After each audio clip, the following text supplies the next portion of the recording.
ಶ್ರೀ ಗುರುಭ್ಯೋ ನಮಃ. ಭಾಗವತದ ಏಕಾದಶ ಸ್ಕಂದದ 11ನೇ ಸ್ಕಂದದ 30ನೇ ಅಧ್ಯಾಯದಲ್ಲಿ ಬಂದಂತೆ ಆ ಯದುಕುಲದ ಸಂಹಾರ ಇತ್ಯಾದಿಗಳ ಘಟನೆಗಳನ್ನು ನಾವು ಗಮನಿಸಬೇಕು.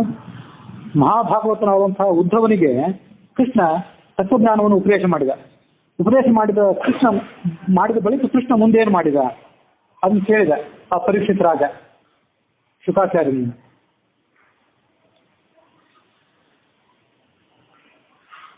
ತನ್ನ ಸಮಸ್ತ ಕುಲವೂ ಕೂಡ ಬ್ರಾಹ್ಮಣರ ಶಾಪದಿಂದ ಗ್ರಸ್ತವಾದ ಮೇಲೆ ತನ್ನ ಲೀಲಾ ಮಾನುಷ ಶರೀರ, ಅವತನು ಇಲ್ಲೇನು ಶರೀರ ಸ್ವೀಕಾರ ಮಾಡಿ ಇಲ್ಲಿ ಬಂದಿದ್ನಲ್ಲ, ಅದು ನಮ್ಮಂತೆ ಕರ್ಮದಿಂದ ಹುಟ್ಟಿದ ಶರೀರ ಅಲ್ಲ, ಅದು ಲೀಲೆಯಿಂದ ಮಾಯೆಯಿಂದ ತಾನು ಸ್ವೀಕಾರ ಮಾಡಿದಂಥ ಶರೀರ.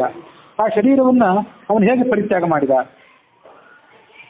ಕೃಷ್ಣನ ಪ್ರೇಯಸಿಯರಾದಂಥ ಆ ಗೋಪ ಸ್ತ್ರೀಯರಿಗೆ ಕೃಷ್ಣನ ದಿವ್ಯ ಮಂಗಳ ವಿಗ್ರಹದಲ್ಲಿ ನೆಟ್ಟಂತಹ ತಮ್ಮ ಕಣ್ಣನ್ನ ಹಿಂತುಕೊಳ್ಳಿಕ್ಕೆ ಮನಸ್ಸೇ ಇರಲಿಲ್ಲ. ಹಿಂದೊಮ್ಮೆ ಅದನ್ನು ಭಾಗವತದಲ್ಲಿ ಹೇಳಿದ್ದೆ, ಜಡ ಉದೀಕ್ಷತಾಂ ಪಕ್ಷ್ಮಶಬ್ದಶಾಮ್ ಅಂತ. ಗೋಪಸ್ತ್ರೀಯರು ಚತುರ್ಮುಖ ಬ್ರಹ್ಮನನ್ನೇ ನಿಂದನೆ ಮಾಡಿದರು. ಏನಂದ್ರೆ, ಕೃಷ್ಣನನ್ನು ನಾವು ಅನವರ್ತವಾಗಿ ನೋಡ್ಬೇಕು ಅಂತ ಅಪೇಕ್ಷೆ ಪಡ್ತೀವಿ, ನಮ್ಮ ಕಣ್ಣಿನ ರೆಪ್ಪೆ ಕೃಷ್ಣನ ನೋಟಕ್ಕೆ ಅಡ್ಡಿ ಬರ್ತಿದೆ, ಹಾಗಾಗಿ ರೆಪ್ಪೆಗಳನ್ನು ಸೃಷ್ಟಿ ಮಾಡಿದಂತಹ ಬ್ರಹ್ಮ ಆತ ಏನು ದೊಡ್ಡ ಬುದ್ಧಿವಂತನಲ್ಲ, ಆತ ನಿಜವಾಗಿ ಮೂರ್ಖನೇ ಅಂತ ಭ್ರಮರ ಗೋಪಿಗೀತದಲ್ಲಿ ಆ ಕೃಷ್ಣನ ದರ್ಶನಕ್ಕೆ ಅಡ್ಡಿಯಾದಂತಹ ರೆಪ್ಪೆಯನ್ನು ಸೃಷ್ಟಿ ಮಾಡಿದ ಬ್ರಹ್ಮನನ್ನ ಅವರು ನಿಂದನೆ ಮಾಡಿದ್ರು. ಇದು ಗೋಪಸ್ತ್ರೀಯರ ಕಥೆ ಆಯಿತು. ಇನ್ನು ಭಾಗವತರಾದಂತಹ ಸಜ್ಜನರೇನಿದ್ರು ಅವರು ಆತನ ಲೀಲೆಗಳನ್ನ ನೋಡಿ ಕೇಳಿ ತಮ್ಮ ಮನಸ್ಸನ್ನ ಆತನಲ್ಲೇ ನೆಟ್ಟು ಬಿಟ್ಟಿದ್ರು.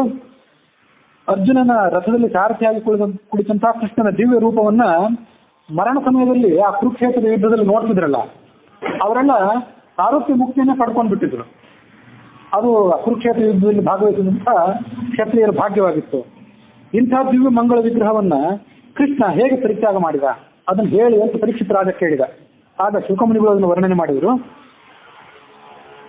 ಈ ಎಲ್ಲ ಉತ್ಪಾದಗಳು ಏನು ಕಾಣಿಸ್ಕೊಳ್ತಾ ಇತ್ತು ಅದನ್ನು ನೋಡಿ ಕೃಷ್ಣ ಸುಧರ್ಮ ಸಭೆಯಲ್ಲಿ ಕುಳಿತಂಥ ಆ ಯದುವೀರರನ್ನು ಕುಳಿತು ಹೀಗೆ ಹೇಳಿದ, ಯದುಕುಲ ಶ್ರೇಷ್ಠರೇ, ವಿವಿಧ ರೀತಿಯಾದಂತಹ ಉತ್ಪಾದಗಳು ಕಾಣಿಸ್ಕೊಳ್ತಾ ಇವೆ.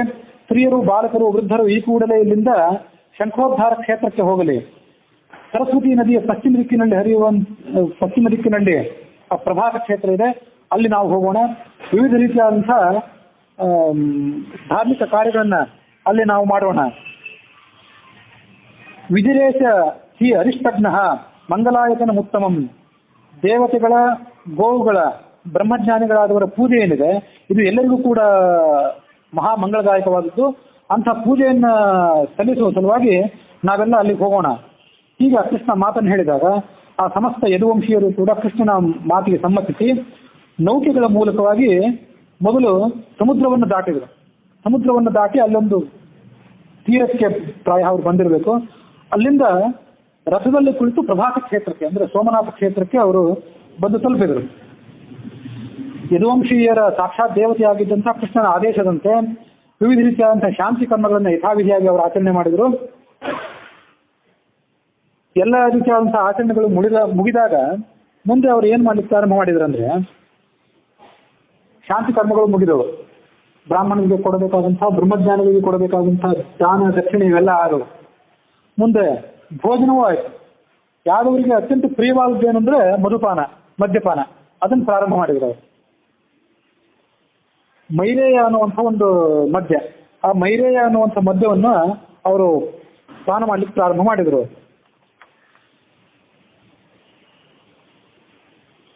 ಧಾತಕೀಯ ಪುಷ್ಪ ಗುಡಧಾನ ಅಂಬು ಸಹಿತಂ. ಈ ಮೈರೇಯ ಅಂದ್ರೆ ಧಾತಕಿ ಅನ್ನುವಂಥ ಒಂದು ಹೂವು, ಮತ್ತು ಬರಿಸುವಂಥ ಒಂದು ಹೂವು, ಮತ್ತು ಗುಡಧಾನ ಬೆಲ್ಲ ಮತ್ತು ಕೆಲವು ಧಾನ್ಯಗಳು ಇತ್ಯಾದಿಗಳನ್ನು ಹಾಕಿ ತಯಾರು ಮಾಡಿದಂತಹ ಒಂದು ರೀತಿಯಾದ ಮದ್ಯ, ಅದನ್ನ ಪಾನ ಮಾಡಲಿಕ್ಕೆ ಪ್ರಾರಂಭ ಮಾಡಿದರು ಆ ಯಾದವರು. ಇಂಥ ಮೈರೇಯ ಅನ್ನುವಂಥ ಮದ್ಯವನ್ನು ಕಂಠಪೂರ್ತಿಯಾಗಿ ಕುಡಿದರು. ಮದ್ಯಪಾನದಿಂದ ಅವರ ಬುದ್ಧಿಯೆಲ್ಲವೂ ಕೂಡ ಭ್ರಷ್ಟವಾಗಿ ಹೋಯಿತು. ಕೇವಲ ಮದ್ಯಪಾನ ಅಲ್ಲ, ಕೃಷ್ಣನ ಮಾಯೆಯೂ ಕೂಡ ಅಲ್ಲಿ ಸೇರಿತ್ತು. ಅವರೆಲ್ಲರನ್ನು ಸಂಹಾರ ಮಾಡಲೇಬೇಕು ಅಂತ ಕೃಷ್ಣ ಅಪೇಕ್ಷೆ ಪಟ್ಟಿದ್ದ. ಹೀಗಿದ್ದರಿಂದ ಅವರ ಬುದ್ಧಿ ಮತ್ತಷ್ಟು ಭ್ರಷ್ಟವಾಯಿತು. ಮತ್ತಷ್ಟು ಭ್ರಷ್ಟ ಆದ ಕೂಡಲೇ ಅವರು ಪರಸ್ಪರ ಜಗಳ ಮಾಡಲಿಕ್ಕೆ ಪ್ರಾರಂಭ ಮಾಡಿದರು. ಮಹಾಭಾರತಾದಿಗಳಲ್ಲಿ ಬಂದಂತೆ ಯಾವ ಕಾರಣಕ್ಕಾಗಿ ಜಗಳ ಆಯಿತು? ಮತ್ತೆ ಎಂಥವ್ರ ನಡುವೆ ಜಗಳ ಮೊದಲು ಪ್ರಾರಂಭ ಆಯ್ತು ಅಂದ್ರೆ ಕ್ಷುಲ್ಲಕರಾದವ್ರ ನಡುವೆ ಪ್ರಾರಂಭ ಆಗಲಿಲ್ಲ. ಕೃತವರ್ಮ, ಸಾತ್ಯಕಿ ಮೊದಲಾದವರು ಇದ್ರಲ್ಲ, ಅವ್ರು ಯದುಕುಲದ ಅತ್ಯಂತ ಹಿರಿಯರಾದಂತಹ ಮುಖಂಡರು, ಅವ್ರ ನಡುವೆ ಮೊದಲು ಜಗಳ ಪ್ರಾರಂಭ ಆಯಿತು. ಸಾತ್ಯಕಿ ಮೊದಲು ಆ ಕೃತವರ್ಮನ ಮೇಲೆ ಆಕ್ಷೇಪ ಮಾಡಿದ. ಅದರ ಹಿನ್ನೆಲೆಯನ್ನು ಗಮನಿಸಬೇಕು. ಸಾತ್ಯಕಿ ಕೌರವರ ವಿರುದ್ಧವಾಗಿ ಪಾಂಡವರ ಪಕ್ಷದಲ್ಲಿ ನಿಂತು ಯುದ್ಧ ಮಾಡಿದವನು. ಕೃತವರ್ಮ ಯಾದವನೇ ಆಗಿದ್ರು ಕೂಡ ಆತ ಕೌರವರ ಪಕ್ಷದಲ್ಲಿ ನಿಂತು ಯುದ್ಧ ಮಾಡಿದವರು. ಅದು ಮಹಾಭಾರತದಲ್ಲಿ ಬಂದಂತಹ ಒಂದು ಘಟನೆಯನ್ನು ಗಮನಿಸಬೇಕು. ಕೃಷ್ಣನ 11,77,189 ಮಕ್ಕಳ ಪೈಕಿ 10 ಲಕ್ಷ ಜನರ ಸಂಖ್ಯೆ ಏನಿತ್ತಲ್ಲ, ಅದಕ್ಕೆ ನಾರಾಯಣಿ ಸೈನ್ಯ ಅಂತ ಹೆಸರಿತ್ತು. ಕೃಷ್ಣ ತಾನು ಪಾಂಡವರ ಪಕ್ಷದಲ್ಲಿ ನಿಂತು ಆ 10 ಲಕ್ಷ ಪರಿಮಿತವಾದಂತಹ ತನ್ನ ನಾರಾಯಣಿ ಸೈನ್ಯ, ತನ್ನ ಮಕ್ಕಳಿಂದ ಕೂಡಿದಂತಹ ಸೈನ್ಯವನ್ನ ದುರ್ಯೋಧನಿಗೆ ಕೊಟ್ಟಿದ್ದ. ಇದನ್ನು ಸ್ವೀಕಾರ ಮಾಡು, ನಾನು ಪಾಂಡವರಿಗೆ ಸಹಾಯ ಮಾಡ್ತೇನೆ, ನನ್ನ ಮಕ್ಕಳ ಈ ಬೃಹದಾಕಾರದ ಸೈನ್ಯ ಏನಿದೆ ಅದನ್ನು ನೀನು ಸ್ವೀಕಾರ ಮಾಡು ಅಂತ ದುರ್ಯೋಧನಿಗೆ ಕೊಟ್ಟಿದ್ದ. ಅದ್ರ ಜೊತೆ ಈ ಕೃತವರ್ಮನು ಕೂಡ ಇದ್ದ. ಹೀಗೆ ಅವರೆಲ್ಲರೂ ಕೂಡ ಕೌರವರ ಪಕ್ಷದಲ್ಲಿ ಸೇರಿ ಯುದ್ಧ ಮಾಡಿದ್ರು. ಸಾತ್ಯಕಿ ಏನ್ ಹೇಳಿದ ಅಂದ್ರೆ, ಎಲ್ಲ ಯುದ್ಧ ಮುಗಿದ ಬಳಿಕ ಅಶ್ವತ್ಥಾಮ ಮತ್ತು ನೀನು ಕೃತವರ್ಮ ಇವರಿಬ್ರು ಸೇರಿ ಮುಗ್ಧರಾದಂತಹ ಸ್ತ್ರೀ ಪುರುಷರನ್ನು ಹತ್ಯೆ ಮಾಡಿದ್ರಿ, ದ್ರೌಪದಿ 5 ಮಕ್ಕಳನ್ನು ಹತ್ಯೆ ಮಾಡಿದ್ರಿ, ಶಿಬಿರದಲ್ಲಿ ಮಲಗಿದ್ರು ಅವರು. ನೀವು ನಿಜವಾದ ಪರಾಕ್ರಮಿ ಆಗಿದ್ದು ಯುದ್ಧದಲ್ಲಿ ಹೋಗಿ ಯಾರನ್ನಾರು ಹತ್ಯೆ ಮಾಡಬೇಕಾಗಿತ್ತು, ಅದನ್ನು ಮಾಡಲಿಲ್ಲ ನೀನು. ಅಶ್ವತ್ಥಾಮ, ಕೃತವರ್ಮ ಮತ್ತು ಕೃಪ ಇವರು 3 ಸೇರಿ ದುರ್ಯೋಧನ ತೊಡೆ ಮುರಿದು ಬಿದ್ದ ಮೇಲೆ ಅವನಿಗೆ ಸಮಾಧಾನ ಹೇಳಿದರು, ನೀನು ವಿಚಾರ ಮಾಡಬೇಡ, ನಾವು ಹೋಗಿ ಪಂಚಪಾಂಡವರನ್ನ ಹತ್ಯೆ ಮಾಡ್ತೇವೆ ಅಂತೇಳಿ. ಪಂಚಪಾಂಡವರು ಇದ್ದಂಥ ಜಾಗಕ್ಕೆ ಬಂದರು. ಆ ಶಿಬಿರಗಳಿಗೆ ಬಂದು ಅಲ್ಲಿ ಕಾವಲಾಗಿದ್ದಂಥ ಸೈನಿಕರನ್ನ ಗುಪ್ತವಾಗಿ ಹತ್ಯೆ ಮಾಡಿ ಶಿಬಿರದೊಳಗೆ ಪ್ರವೇಶ ಮಾಡಿದರು. 5 ದಿನ ಅಲ್ಲಿ ಮಲಗಿದ್ರು. ಆ ಮಲಗಿದ್ದಂಥ 5 ಜನರನ್ನ ಖಡ್ಗದಿಂದ ಪ್ರಹಾರ ಮಾಡಿ ಕೊಂದು ಹಾಕಿದ್ರು. ಅದು ಆಮೇಲೆ ಗೊತ್ತಾಯ್ತು, ಕೊಂದದ್ದು ಪಂಚಪಾಂಡವರನ್ನಲ್ಲ, ಪಂಚಪಾಂಡವರ 5 ಜನ ಮಕ್ಕಳನ್ನ, ದ್ರೌಪದಿಯ ಮಕ್ಕಳನ್ನ ಕೊಂದದ್ದು ಅಂತ ಆಮೇಲೆ ಗೊತ್ತಾಯ್ತು ಅವರಿಗೆ. ಹೀಗೆ ಆ ಮುಗ್ಧರಾದಂಥವರನ್ನ ನೀವು ಹತ್ಯೆ ಮಾಡಿದ್ದೀರಿ. ಮುಗ್ಧರಾದಂಥ ಸ್ತ್ರೀ ಮತ್ತು ಪುರುಷರನ್ನ, ಶಿಬಿರದಲ್ಲಿ ಮಲಗಿದ್ದವರನ್ನ, ಅದಲ್ಲದೆ ಶಮಂತಕ ಮಣಿಯ ದುರಾಸೆಗಾಗಿ ಸತ್ರಾಜಿತನನ್ನು ನೀನು ಕೊಲ್ಲಿಸಿದೆ ಅಂತ ಸಾತ್ಯಕಿ. ಯಾಕೆಂದ್ರೆ ಸತ್ರಾಜಿತನನ್ನ ರಾತ್ರಿ ಹೊತ್ತಿನಲ್ಲಿ ಮಲ್ಕೊಂಡಿದ್ದಾಗ ಕೃತವರ್ಮ, ಅಕ್ರೂರ ಇವರಿಬ್ರು ಸೇರಿ ಶಮಂತಕ ಮಣಿಯ ದುರಾಸೆಗಾಗಿ ಕೊಂದು ಹಾಕಿದ್ರು. ಅದು ಕೂಡ ಹಿಂದೆ ನಾವು ಕಥೆ ನೋಡಿದ್ವಿ. ಈ 2 ಇಂಥ ನೀಚ ಕೃತ್ಯಗಳನ್ನು ನೀವು ಮಾಡಿರಿ ಅಂತ ಹೇಳಿ ಸಾತ್ಯಕಿ ಅಕ್ರೂರ ಮೇಲೆ ಆಪಾದನೆ ಮಾಡಿದ.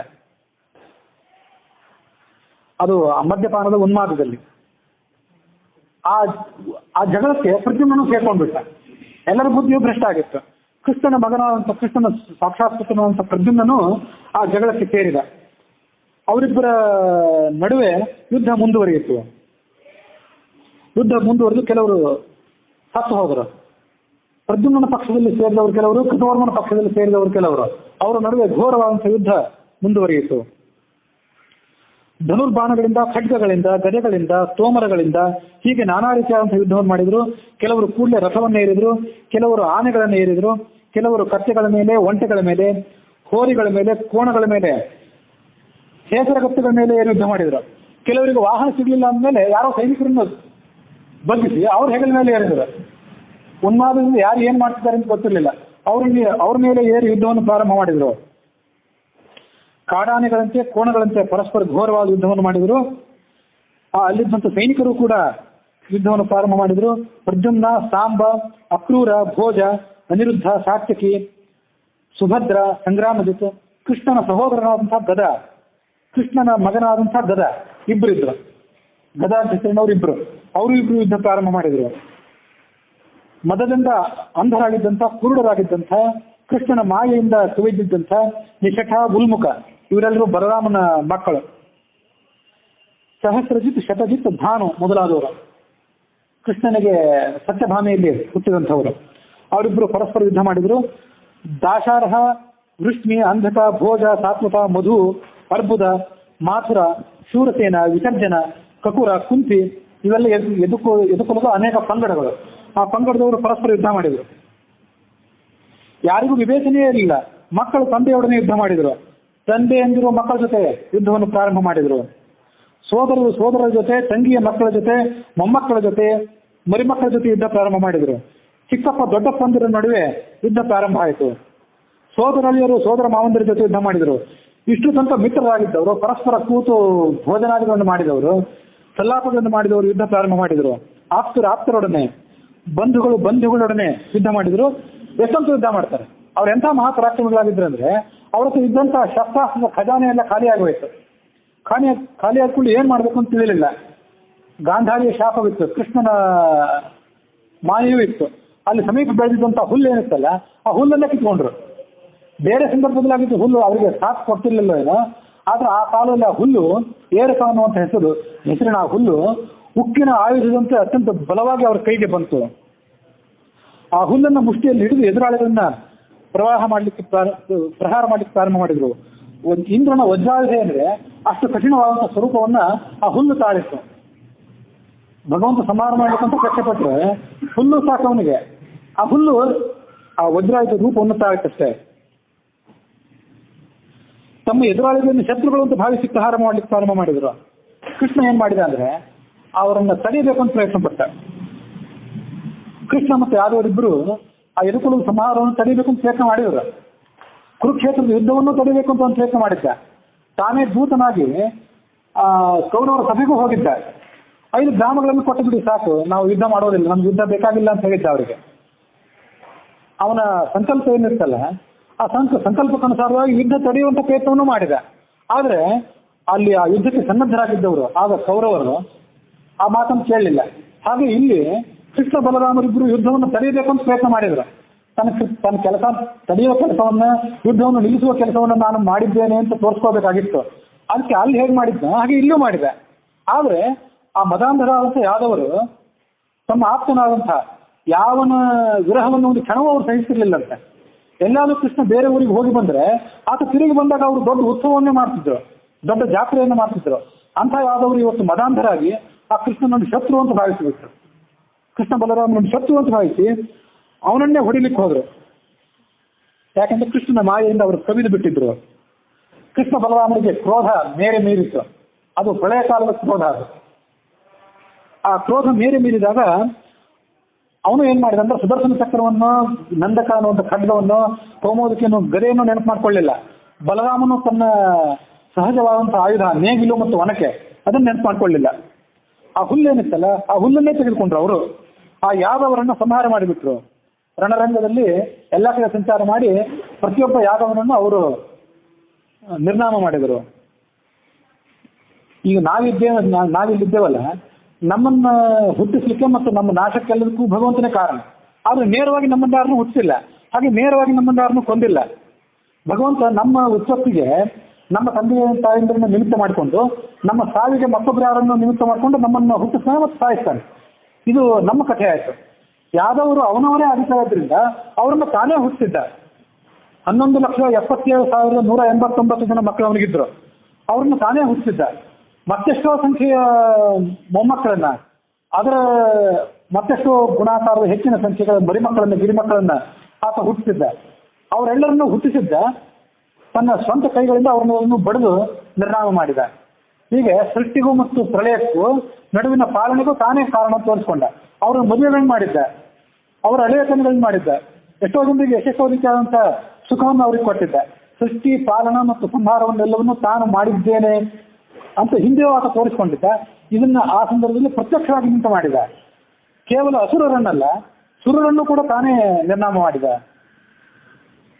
ಅವನ ಕೈಯಿಂದ ಹುಟ್ಟಿದವರು ಭಾಗ್ಯವಂತರು, ಅವನ ಕೈಯಿಂದ ಸತ್ತವರು ಭಾಗ್ಯವಂತರೇ. ಆ ಹುಟ್ಟಿದಂತಹ ಕ್ರೋಧ, ಮುನಿಗಳ ಕ್ರೋಧ ಏನಿತ್ತಲ್ಲ, ಅದು ಆ ಬಿದಿರು ನೆಳೆಯ ಸಂಘರ್ಷದಿಂದ ಹುಟ್ಟಿಕೊಂಡು, ಬಿದಿರಿನ ಕಾಡಿನಲ್ಲಿ ಬೆಂಕಿ ಹುಟ್ಟಿಕೊಂಡು ಇಡೀ ಕಾಡನ್ನು ಸುತ್ತಾಗ್ತದಲ್ಲ, ಹಾಗೆ ಆ ಹುಲ್ಲಿನ ಏರಕ ಅನ್ನುವಂಥ ಹುಲ್ಲಿನ ವಜ್ರಾಯುಧದ ಪ್ರಹಾರದಿಂದ ರೂಪದಿಂದ ಅದೆಲ್ಲವೂ ಕೂಡ ನಾಶವಾಗಿ ಹೋಯಿತು.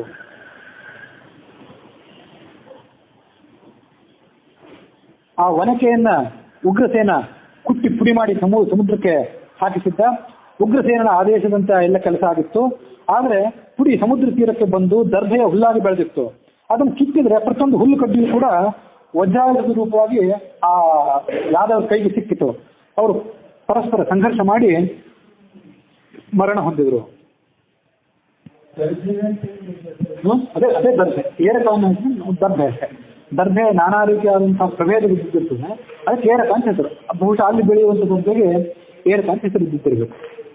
ಆ ದೇವಾಂಶ ಸಂಭೂತರಾದಂತಹ ಯಾದವರೆಲ್ಲರೂ ಕೂಡ ಪರಸ್ಪರ ಸಂಹಾರ ಮಾಡಿಕೊಂಡು ಕೃಷ್ಣನ ಕೈಯಿಂದ ಕೆಲವರು ಓದವರು ಸಂಹರ್ತರಾಗಿ ತಮ್ಮ ನಿಜ ಸ್ವರೂಪವನ್ನು ಹೊಂದಿದರು. ಅದನ್ನೆಲ್ಲ ನೋಡ್ತಾ ಕೂತಿದ್ದ ಬಲರಾಮ. ಆತನು ಯೋಗದಿಂದ ತನ್ನ ಶರೀರವನ್ನ ಪರಿತ್ಯಾಗ ಮಾಡಿದ. ಬೇಕಾದಾಗ ಹುಟ್ಟುವಂತ, ಬೇಕಾದಾಗ ಶರೀರವನ್ನು ತ್ಯಾಗ ಮಾಡುವಂತ ಶಕ್ತಿ ಅವರಿಗಿತ್ತು. ಯೋಗದಿಂದ ತನ್ನ ಶರೀರವನ್ನು ಅವನು ಕೂಡ ಪರಿತ್ಯಾಗ ಮಾಡಿಬಿಟ್ಟ. ಮೂಲ ರೂಪವನ್ನು ತಾಳಿದ. ಶೇಷ ಅನ್ನುವಂಥ ತನ್ನ ಮೂಲ ರೂಪ ಏನಿದೆ, ಆ ಮೂಲ ರೂಪವನ್ನ ಆತ ತಾಳಿದ. ಇದೆಲ್ಲ ಆದ ಬಳಿಕ ಅವೊಬ್ಬ ಉಳಿದಿದ್ದ, ಕೃಷ್ಣ ಒಬ್ಬ. ತಾನೇನ್ ಭಾವಿಸಿದ ಅಂದ್ರೆ, ಕೌರವರು ಪಾಂಡವರು ಯುದ್ಧ ಮುಗಿದ ಬಳಿಕ ಇನ್ನೂ ಕೆಲವು ಮಟ್ಟಿಗೆ ಭೂಮಿಯ ಭಾರವಿತ್ತು.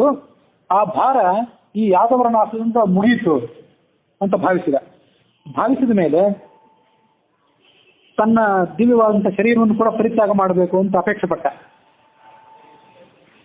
ಅಪೇಕ್ಷೆ ಪಟ್ಟು ತನ್ನ ಸಾರಥಿಯಾದಂತಹ ದಾರುಕನನ್ನ ಅಲ್ಲಿ ಕರೆಸ್ಕೊಂಡ. ಅವನೊಬ್ಬ ಇನ್ನೂ ಉಳಿದಿದ್ದ. ಸಾರಥಿ ದಾರುಕ, ಉದ್ಧವ ಮಂತ್ರಿ. ಆ ಮಂತ್ರಿ ಆದಂಥ ಉದ್ಧವನನ್ನ ಬದರಿ ಕ್ಷೇತ್ರಕ್ಕೆ ಕಳಿಸ್ಕೊಟ್ಟಿದ್ದ. ಸಾರಥಿ ಆದಂಥ ಆ ದಾರುಕ ಒಬ್ಬ ಇದ್ದ. ಆತನ ಸಮೀಪಕ್ಕೆ ಕರೆಸ್ಕೊಂಡು ಪಂಚ ಪಾಂಡವರಿಗೆ ಈ ಎಲ್ಲ ಸಂಗತಿಯನ್ನು ತಿಳಿಸು.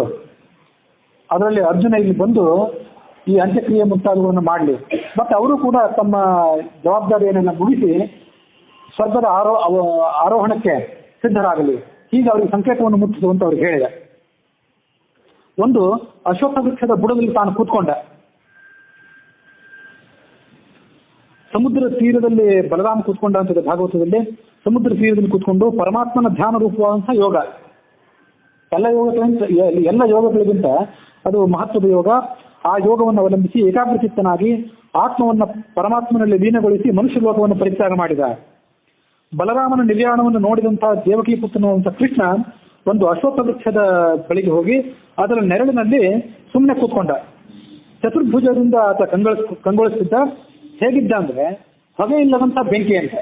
ಆತ ಇದ್ದರೆ ಅವನ ಸುತ್ತಮುತ್ತಲಿನ ಜಾಗ ಆ ಬೆಂಕಿಯಿಂದ ಕಂಗೊಳಿಸುವಂತೆ ಅಂತ ಪ್ರಕಾಶವನ್ನು ಅದು ಪಡ್ಕೊಂಡಿತ್ತು. ತನ್ನ ವಕ್ಷಸ್ಥಳದಲ್ಲಿ ಶ್ರೀವತ್ಸದ ಚಿಹ್ನೆಯನ್ನ ಆತ ಧರಿಸಿದ್ದ.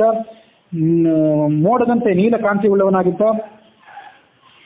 ಸುಂದರವಾದಂತಹ ಮಂದಹಾಸದಿಂದ ಆತನ ಮುಖ ಕಂಗೊಳಿಸ್ತಾ ಇತ್ತು. ತುಟಿಗಳಲ್ಲಿ ಲಾಸ್ಯ ಮಾಡ್ತಾ ಇತ್ತು.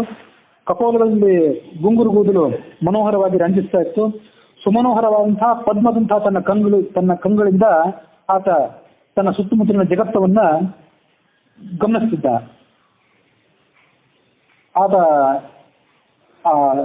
ಕಾರಾಗೃಹದಲ್ಲಿ ಹುಟ್ಟಿದ್ನಲ್ಲ, ಕಾರಾಗೃಹದಲ್ಲಿ ಹುಟ್ಟಿದಾಗಲೂ ಆತನಿಗೆ ಇದೇ ಥರದ ಸ್ವರೂಪ ಇತ್ತು. ಆತ ಶಿಶು ಸ್ವರೂಪವನ್ನು ತಾಳಿದ್ದು ಆಮೇಲೆ ಕಾರಾಗೃಹದಲ್ಲಿ ದೇವಕಿ ಮತ್ತು ವಸುದೇವರಿಗೆ ಆತ ಕಾಣಿಸ್ಕೊಂಡಾಗ ಹೀಗೆ ಚತುರ್ಭುಜನಾಗಿದ್ದ, ಪೀತಾಂಬರನಾಗಿದ್ದ. ಶ್ರೀವತ್ಸ ಅನ್ನುವಂಥ ಚಿಹ್ನವನ್ನು ತನ್ನ ವಕ್ಷಸ್ಥಳದಲ್ಲಿ ಧರಿಸಿದ್ದ. ತನ್ನ ಕಂಠದಲ್ಲಿ ವಿವಿಧ ರೀತಿಯಾದ ಹಾರಗಳನ್ನು ಧರಿಸಿದ್ದ. ಕಾಲ್ಗಳಲ್ಲಿ ಒಂದು ಕಡಗವನ್ನ ಧರಿಸಿದ್ದ. ಬೆರಳುಗಳಲ್ಲಿ ಮುದ್ರೆಯ ಉಂಗುರವನ್ನು ಧರಿಸಿದ್ದ. ತನ್ನ ಮುಡಿಯಿಂದ ಅಡಿಯವರೆಗೆ ಜೋತು ಬಿದ್ದಂತಹ ವನಮಾಲ, ಅದು ಎಂದೂ ಬಾರದಿರುವಂತಹ ವನಮಾಲೆ, ಅದನ್ನು ಧರಿಸಿದ್ದ. ಎಡಗಾಲನ್ನ ಬಲ ತೊಡೆಯ ಮೇಲೆ ಇಟ್ಕೊಂಡು ಕೂತ್ಕೊಂಡ. ಅದು ಹೇಗಿತ್ತು ಅಂದ್ರೆ ಪದ್ಮದಂತೆ ಕೆಂಪಾದಂತಹದ್ದಾಗಿತ್ತು. ಪದ್ಮದಂತೆ ಸುಂದರವಾದಂತಹ ಕಾಲನ್ನ, ಎಡಗಾಲನ್ನ ಬಲ ತೊಡೆಯ ಮೇಲೆ ಆತ ಇಟ್ಕೊಂಡ.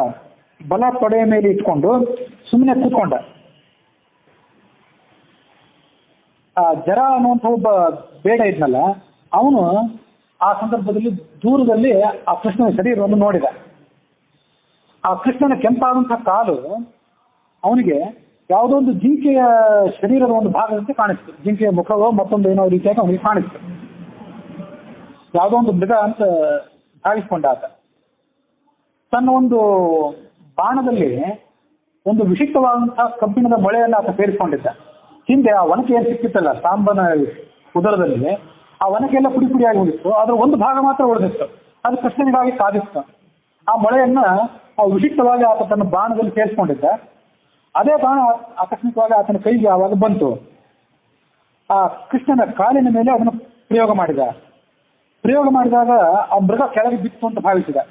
ಧಾವಿಸಿ ಸಮೀಪಕ್ಕೆ ಬಂದು ನೋಡಿದರೆ ಚತುರ್ಭುಜನವಂತ ಕೃಷ್ಣನನ್ನ ಆತ ನೋಡಿದ. ತಾನು ಮಾಡಿದಂತಹ ತಪ್ಪಿಗಾಗಿ ಅತ್ಯಂತ ಭಯಭೀತನಾಗಿ ಕೃಷ್ಣನ ಪಾದಾರವಿಂದಗಳಿಗೆ ಅಡ್ಡ ಬಿದ್ದ ಅವನು ಪ್ರಾರ್ಥನೆ ಮಾಡಿದ. ಅಜಾನತಾ ಕೃತಮಿದಂ ಪಾಪೇನ ಮಧುಸೂದನ ಕ್ಷಂತುಮರ್ಹಸಿ ಪಾಪಸ್ಯ ಉತ್ತಮ ಶ್ಲೋಕ ಮೇ ನಘ. ಮಧುಸೂದನನೇ, ದಯಾಮಯನಾದವನೇ, ಪಾಪಿಷ್ಠನಾದಂತಹ ನಾನು ಈ ಪಾಪ ಕಾರ್ಯವನ್ನು ಮಾಡಿಬಿಟ್ಟೆ. ನಾನು ಮಾಡಿದಂತಹ ಈ ಮಹಾಪಾಪ ಕಾರ್ಯವನ್ನು ನೀನು ಕ್ಷಮಿಸಬೇಕು. ಯಾವನ ಸ್ಮರಣೆ ಮಾಡಿದ್ರೆ ಸಾಕು ಮನುಷ್ಯನ ಅಜ್ಞಾನ ಅನ್ನುವಂಥ ಕಗ್ಗತ್ತಲು ದೂರ ಓಡಿ ಹೋಗ್ತದೋ ಅಂತ ಮಹಾಮಹಿಮನಾದಂಥ ನಿನಗೆ ನಾನು ಕೆಟ್ಟದನ್ನು ಬಗೆದೆ, ನೀನು ನನ್ನ ಕ್ಷಮಿಸಬೇಕು. ವೈಕುಂಠನೇ, ಪಾಪಿಷ್ಠನವಂತ ನಾನು ನಿನಗೇನು ಅಪರಾಧ ಮಾಡಿದ್ದೇನೆ, ನನ್ನ ನೀನು ಸಂಹರಿಸಿ ಬಿಡುವ. ಯಥಾ ಪುನರಹಂ ಸೇವ ನಕುರ್ಯಾಂ ತದತಿಕ್ರಮಂ. ನಿನಗೇ ಆಗಲಿ, ನಿನ್ನ ಭಕ್ತರಂಥ ಯಾವ ಸಜ್ಜನರೇ ಇದ್ದಾರೆ ಭಾಗವತರು, ಅವರಿಗೆ ಇಂಥ ಅಪರಾಧ ನನ್ನ ಕೈಯಿಂದ ಮತ್ತೊಮ್ಮೆ ನಡೆಯದಿರಲಿ.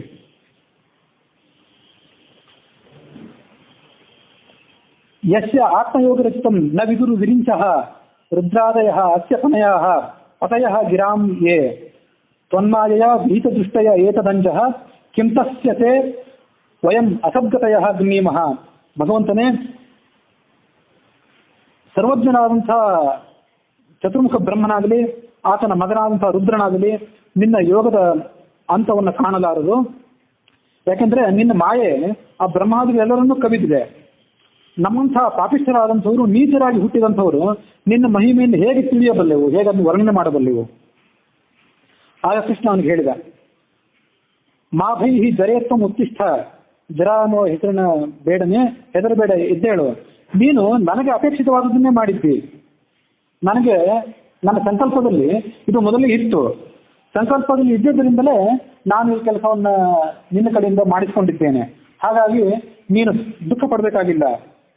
ನೀನು ಈ ಕಾರ್ಯವನ್ನು ಮಾಡಿದ್ದಕ್ಕಾಗಿ ಸದ್ಗತಿಯನ್ನು ಪಡ್ಕೊಳ್ತೀವಿ ಅಂತ ಕೃಷ್ಣ ಆ ಜರ ಅನ್ನುವಂಥ ಬೇಡನಿಗೆ ಆಶೀರ್ವಾದವನ್ನು ಮಾಡಿದ. ಹೀಗೆ ಕೃಷ್ಣನ ಆಶೀರ್ವಾದವನ್ನು ಸ್ವೀಕಾರ ಮಾಡಿದಂಥ ಆ ಜರ ಅನ್ನುವ ಬೇಡ ಕೃಷ್ಣನ ಆದೇಶವನ್ನು ಪಡ್ಕೊಂಡು ಭಗವಂತನಿಗೆ 3 ಬಾರಿ ಪ್ರದಕ್ಷಿಣೆ ಮಾಡಿ ಸಾಷ್ಟಾಂಗ ನಮಸ್ಕಾರವನ್ನು ಮಾಡಿ ಆ ಸ್ವರ್ಗಲೋಕದಿಂದ ಬಂದಂತಹ ಒಂದು ದಿವ್ಯವಾದಂತಹ ವಿಮಾನವನ್ನು ಪ್ರವೇಶಿಸಿ ಅದರಲ್ಲಿ ಕುಳಿತು ಆತ ಸ್ವರ್ಗಕ್ಕೆ ಹೊರಟು ಹೋದ. ಕಾತರಿನಲ್ಲಿ ಬಂದಂತೆ ಅಶ್ವತ್ಥ ವೃಕ್ಷದ ಬುಡದಲ್ಲಿ ಕೃಷ್ಣನ್ ಕೂತ್ಕೊಂಡಿದ್ನಲ್ಲ, ಆ ಕೃಷ್ಣ ಅದನ್ನು ನೋಡಿ ರೋಹಿತ ಅನ್ನೋ ಹೆಸರಿನ ಒಂದು ಮೃಗ ಅದು ಅಂತ ಭಾವಿಸಿದೆ. ರೋಹಿತ ಅಂದ್ರೆ ಅದು ಒಂದು ರೀತಿಯಾದಂಥ ಜಿಂಕೆ ಅಂತ ನನಗೆ ನೆನಪು. ಇಲ್ಲಿ ಏನ್ ಗಮನಿಸ್ಬೇಕಂದ್ರೆ, ಕೃಷ್ಣನ ಯಾದವ ಕುಲಕ್ಕೆ ಏನು ಶಾಪ ಇತ್ತು? ಅಂತಃಸ್ಥಲದಿಂದ ನೀವೆಲ್ಲ ನಾಶ ಆಗಿ ಹೋಗ್ರಿ ಅಂತ ಶಾಪ ಇತ್ತಲ್ಲ. ಉಳಿದ ಯಾದವರೆಲ್ಲರೂ ಕೂಡ ನಿರ್ನಾಮ ಹೊಂದಿದ್ದು ಅಂತಃಸ್ಥಲದಿಂದಲೇ, ಪರಸ್ಪರ ಬಡಿದಾಡಿ ನಾಶ ಹೊಂದಿದ್ರು. ಅದು ಗಾಂಧಾರಿಯ ಶಾಪದಂತೆ. ಕೃಷ್ಣನ ಅಂತಿಮ ಯಾತ್ರೆಗೂ ಕೂಡ ಒಬ್ಬ ಯಾದವನೇ ಕಾರಣನಾಗಿದ್ದ. ಅವನು ಯಾರು ಅಂದ್ರೆ ಬೇಡರವನು ನಾವು ನೋಡಿದ್ವಲ್ಲ. ಅಲ್ಲಿ ಗಮನಿಸಬೇಕಾದ ಸಂಗತಿ ಏನಂದ್ರೆ, ಶೂದ್ರಾಯ ಮಭವದ್ವೀರ ವಸುದೇವಾನ್ ಮಹಾಬಲ ಜರಾನಾಮ ನಿಷಾದಾನ ಪ್ರಭು ಸರ್ವಧನುಷ್ಮತಾಂ. ಕೃಷ್ಣನ ತಂದೆ ಆದಂಥ ವಸುದೇವನಿಗೆ ಅನೇಕ ಜನ ಕ್ಷತ್ರಿಯ ಪತ್ನಿಯರಿದ್ರಲ್ಲ. ಒಬ್ಬಳು ಅವಳು ಶೂದ್ರ ಜಾತಿಯಲ್ಲಿ ಹುಟ್ಟಿದಂಥ ಪತ್ನಿಯೂ ಇದ್ದಳು. ಅವಳಲ್ಲಿ ಹುಟ್ಟಿದಂಥವನೊಬ್ಬ ಈ ಜರ. ಅವನು ಕೂಡ ವಸುದೇವನ ಮಗನೇ, ಕೃಷ್ಣನ ಸಹೋದರನೇ ಅವನು. ಅಂತೂ ಸಹೋದರರ ನಡುವಿನ ಪರಸ್ಪರ ಕಲಹದಿಂದಲೇ ಆತ ಕೃಷ್ಣನು ಕೂಡ ಶರೀರವನ್ನು ಪರಿತ್ಯಾಗ ಮಾಡಬೇಕಾಯ್ತು. ಅದನ್ನು ತಾನು ಕೂಡ ತೋರಿಸ್ಕೊಂಡ. ಮಹಾಪತಿವರ್ತಿಯಾದಂಥ ಗಾಂಧಾರಿ ಶಾಪಕ್ಕೆ ಹಾಗೆ ಬೆಲೆಯನ್ನು ಕೊಟ್ಟ.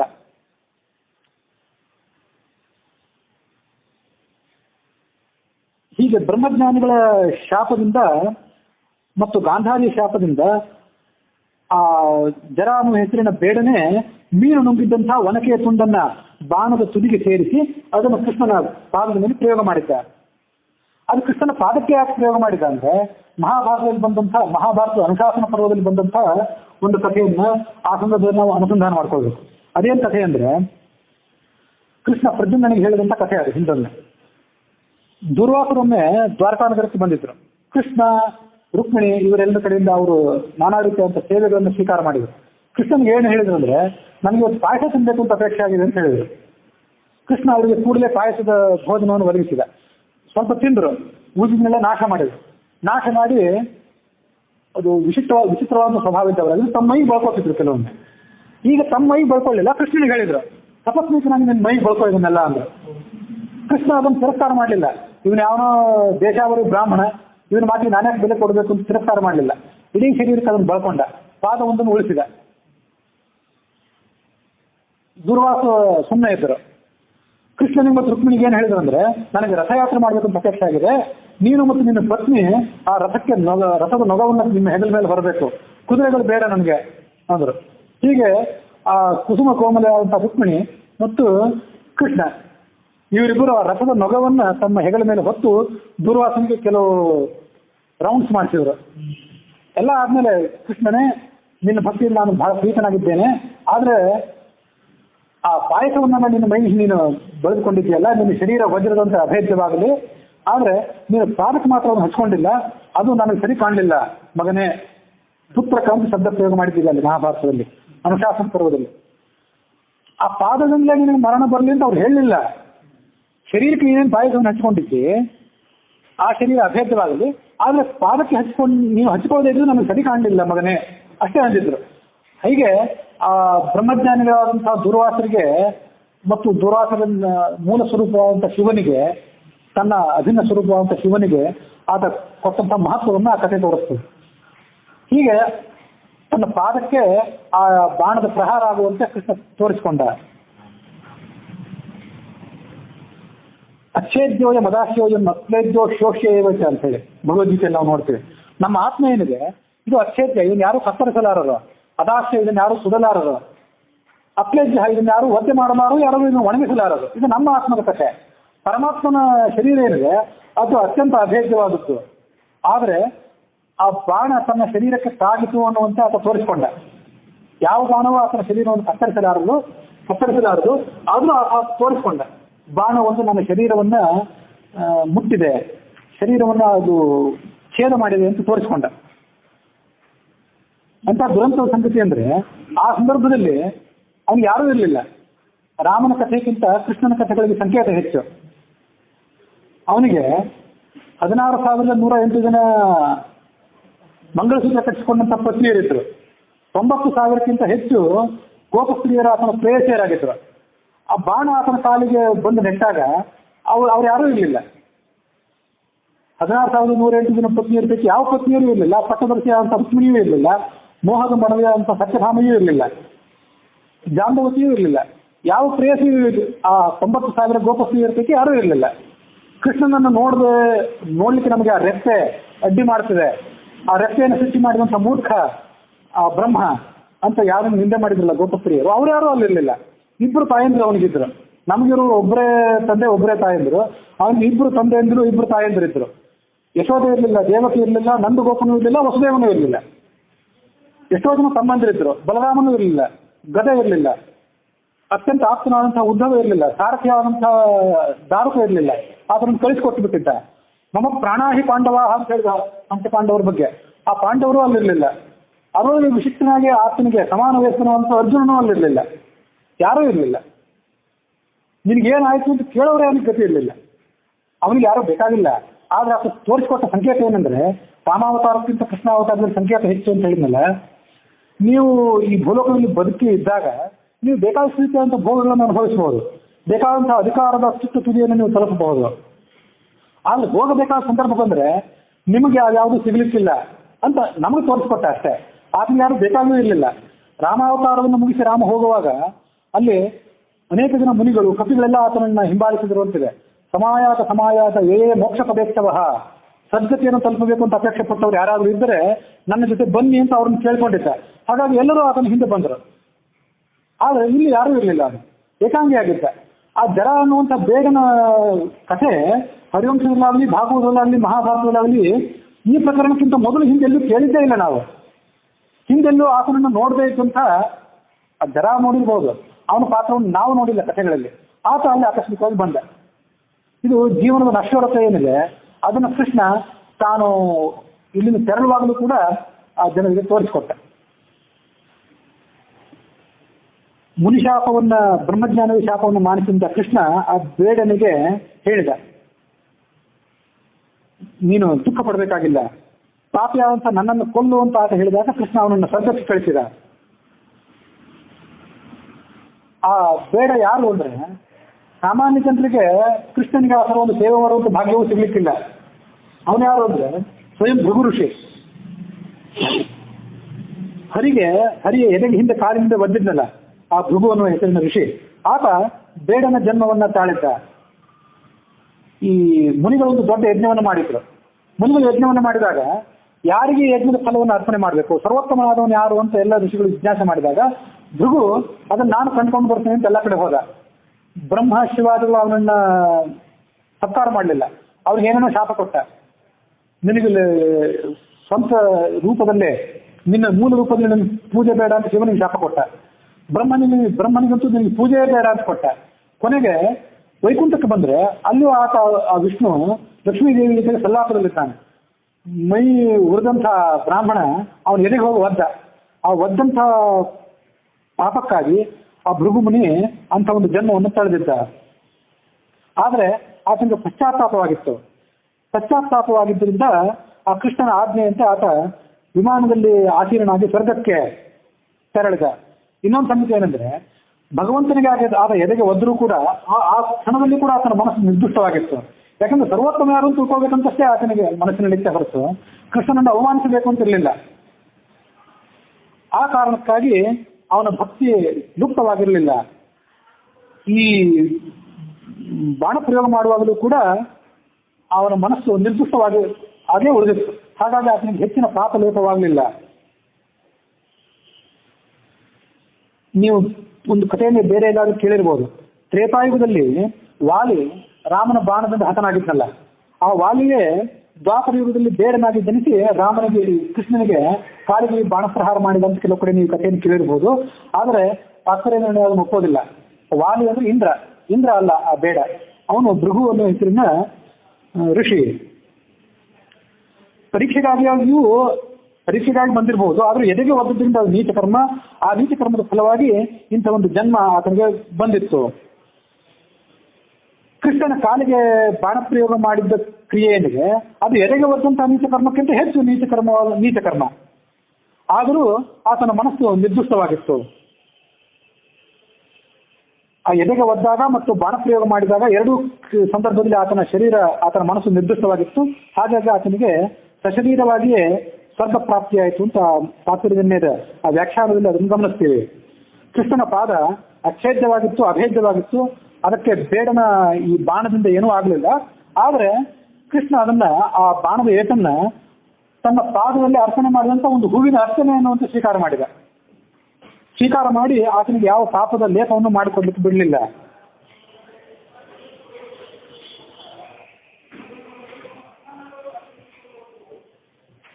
ಹೀಗೆ ತನ್ನ ದಿವ್ಯವಾದಂತಹ ಪ್ರಕಾಶದಿಂದ ಈ ಲೋಕವನ್ನೆಲ್ಲ ಬೆಳೆದತಾ ಕೃಷ್ಣ ಪರಲೋಕಕ್ಕೆ ತೆರಳಿದ. ಬ್ರಹ್ಮರುದ್ರ ಇಂದ್ರಾದಿಗಳು ಪುನಃ ಕೃಷ್ಣನನ್ನ ಸ್ತೋತ್ರ ಮಾಡ್ತಾ ಅವನನ್ನ ತಮ್ಮ ಲೋಕಕ್ಕೆ ಬಂದು ಕರೆದುಕೊಂಡ್ರು. ಭಾಗವತದಲ್ಲಿ ಬಂದಂತೆ ಆ ಬಾಣದ ಏಟನ್ನು ತಿಂತಂತ ಕೃಷ್ಣ ಏನಿದ್ದ ಅವನನ್ನು ದಾರುಕ ಆವಾಗ ನೋಡಿದ. ತಾತ್ಪರ್ಯ ನಿರ್ಣಯದಲ್ಲಿ ಬಂದಂತೆ ಮೊದಲೇ ದಾರುಕನನ್ನು ಕಳಿಸಿದ್ದ, ಅದಾದ್ಮೇಲೆ ಬಾಣದ ಏಟು. ಭಾಗವತದಲ್ಲಿ ಬಂದಂತೆ ಬಾಣದ ಏಟು ಬಿದ್ದ ಬಳಿಕ ಆ ದಾರುಕ ಅಲ್ಲಿಗೆ ಬಂದ. ಭಗವಂತನೇ, ನಿನ್ನ ಚರಣಾರವಿಂದವನ್ನು ನೋಡಿದಂಥ ನನ್ನ ಕಣ್ಣುಗಳು ಹಾಳಾಗಿ ಹೋಗಿವೆ, ಸುತ್ತಲೂ ಕತ್ತಲು ಕವಿದಿದೆ, ಚಂದ್ರನಿಲ್ಲದ ಅಂಧಕಾರದ ರಾತ್ರಿಯಂತೆ ಲೋಕಕ್ಕೆ ಸೂರ್ಯಚಂದ್ರ ಸ್ವರೂಪನಂತಹ ನಿನ್ನನ್ನು ಕಾಣದಿರುವ ಮೂಲಕ ನನಗೆ ದಿಕ್ಕು ತೋಚದಂತಾಗಿದೆ, ಶಾಂತಿ ಇಲ್ಲದಂತಾಗಿದೆ. ಹೀಗೆ ಆ ದಾರುಕ ಕೃಷ್ಣನ ಬಳಿಗೆ ಬಂದು ತನ್ನ ಸಂಕಟವನ್ನು ತೋಡಿಕೊಂಡ. ಕೃಷ್ಣನಿಗೆ ಅಲ್ಲಿ ತನಕ ಸೇವೆ ಸಲ್ಲಿಸುವಂತಹ ದಿವ್ಯವಾದಂತಹ ರಥ ಇತ್ತಲ್ಲ, ಶೈಬ್ಯ, ಸುಗ್ರೀವ, ಮೇಘಪುಷ್ಪ, ಬಲಾಹಕ ಅನ್ನುವಂಥ 4 ಕುದುರೆಗಳನ್ನು ಹೊಂದಿದಂತಹ ರಥ ಇತ್ತಲ್ಲ, ಆ ರಥ ಗರುಡ ಲಾಂಛನವನ್ನು ಹೊಂದಿದಂತಹ ರಥ. ಅದು ಆ ಕುದುರೆಗಳ ಸಮೇತವಾಗಿ ಆಕಾಶಕ್ಕೆ ಹಾರಿ ಹೋಯಿತು. ಮೂರ್ತಿಮತ್ತಾಗಿ ಕೃಷ್ಣನ ಸೇವೆಯನ್ನು ಮಾಡ್ತಿದ್ದಲ್ಲ ಆಯುಧಗಳು, ಅವೆಲ್ಲ ಲೋಹದ ಆಯುಧಗಳು ಮಾತ್ರ ಅಲ್ಲ, ಸ್ವಯಂ ದೇವತೆಗಳವರೆಲ್ಲ. ಅವರೆಲ್ಲರೂ ಕೂಡ ಕೃಷ್ಣನ ರಥವನ್ನು ಅನುಸರಿಸಿ ಆಕಾಶಕ್ಕೆ ಹಾರಿ ಹೋದರು. ಆ ದಾರುಕನಿಗೆ ಭಾರಿ ಆಶ್ಚರ್ಯ ಆಯ್ತು ಅದನ್ನು ನೋಡಿ. ಕೃಷ್ಣ ಆಗ ಹೇಳಿದ, ನೀನು ಕೂಡಲೇ ದ್ವಾರಕಾನಗರಕ್ಕೆ ಹೋಗು, ಜ್ಞಾತಿ ಬಾಂಧವರು ಪರಸ್ಪರವಾಗಿ ಬಡಿದಾಡಿದಂಥ ಸಂಗತಿಯನ್ನ, ಬಲರಾಮ ಯೋಗ ಮಾರ್ಗವನ್ನು ಹಿಡಿದು ಹೋದಂಥ ಕಥೆಯನ್ನ ವಸುದೇವ ಉಗ್ರಸೇನರಿಗೆ ತಿಳಿಸು. ನೀವು ಮತ್ತು ನಿಮ್ಮ ಬಾಂಧವರು ಯಾರೂ ಕೂಡ ಇನ್ನು ಮುಂದೆ ದ್ವಾರಕಾನಗರದಲ್ಲಿ ಇರಬಾರದು. ನಾನು ಬಿಟ್ಟು ಹೋದಂತಹ ಈ ದ್ವಾರಕಾನಗರವನ್ನು ಸಮುದ್ರ ಕೆಲವೇ ದಿವಸಗಳಲ್ಲಿ ಮುಳುಗಿಸಲಿದೆ. ತಮ್ಮ ಧನ ಸಂಪತ್ತುಗಳನ್ನು ಪಡೆದುಕೊಂಡು ತನ್ನ ತಂದೆ ತಾಯಿಗಳನ್ನು ಕಳೆದುಕೊಂಡು ಅರ್ಜುನನ ರಕ್ಷಣೆಯನ್ನು ಪಡೆದುಕೊಂಡು ಅವರೆಲ್ಲರೂ ಹೊರಟು ಹೋಗಲಿ ಇಂದ್ರಪ್ರಸ್ಥಕ್ಕೆ. ಕೃಷ್ಣ ಮುಂದೆ ದಾರ್ಶನಿಗೆ ಹೇಳಿದ, ನೀನು ಕೂಡ ನಾನು ಉಪದೇಶ ಮಾಡಿದಂತಹ ಭಾಗವತ ಧರ್ಮವೇನಿದೆ ಅದರಲ್ಲಿ ಮಗ್ನನಾಗಿ ಎಲ್ಲದರಲ್ಲಿಯೂ ಆಸಕ್ತಿಯನ್ನು ಪರಿತ್ಯಾಗ ಮಾಡಿ ಜಗತ್ತೆಲ್ಲವೂ ಕೂಡ ನನ್ನ ಮಾಯಾವಿಲಾಸ ಅಂತ ಭಾವಿಸು ಮತ್ತು ಶಾಂತಚಿತ್ತನಾಗಿರು. ಹೀಗೆ ಕೃಷ್ಣನ ಆದೇಶವನ್ನು ಪಡೆದುಕೊಂಡಂತಹ ಆ ದಾರುಕ ಕೃಷ್ಣನಿಗೆ ಪ್ರದಕ್ಷಿಣೆಯನ್ನು ಮಾಡಿ ಆತನ ಚರಣ ಕಮಲಗಳನ್ನು ತನ್ನ ತಲೆಯ ಮೇಲೆ ಇಟ್ಟುಕೊಂಡು ಭಾರವಾದಂತಹ ಮನಸ್ಸಿನಿಂದ ದ್ವಾರಕಾ ನಗರಕ್ಕೆ ತೆರಳಿದ. ಅಲ್ಲಿಗೆ ಮಹಾಪುರಾಣವಾದಂತಹ ಪರಮಹಂಸ ಸಂಹಿತ ಆಗಿರುವಂತಹ ಭಾಗವತದ 11ನೇ ಸ್ಕಂದದ 30ನೇ ಅಧ್ಯಾಯ ಸಮಾಪ್ತ ಆಗಿದೆ.